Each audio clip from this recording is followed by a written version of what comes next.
Bax, bu sol topuğum qırıldı. Dedim, ay, mən topuğumu, dedi, heç də olmaz, topuqla ölməzsən. Nəsə?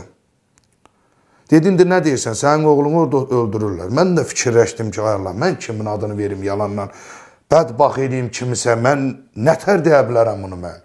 Olmayan şey mən nətər deyim ki, filan kəs erməniyə işləyir, ya filan kəs bunu elədi, ya mənim özüm nətər yalanla bunu boynuma ala bilərəm? Dedi, keyf sənindir. Almırsansa oğlunu öldürəcəyik. Dedim, belə şərəfsiz kimi ölməkdənsə, açıq deyirəm, bərəkət and olsun.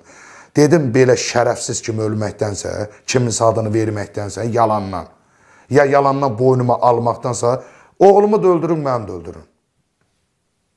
Da mənim sözüm yoxdur.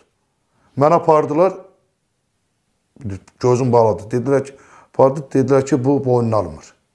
O maskalların böyüyünü. Dedi, nə boynunu almır, nə də heç kimin adını vermir. Bu oğlundan da keçdi. Öz balasından keçdi. Yəni biz bunu da, dedi, onu da aparıb təzdən işgəncə verin. Bax, kapronu əridib kalçuk, kapronu. Yandırırdılar jajqalkına, tökürdülər əllərimizi, bədənimizə.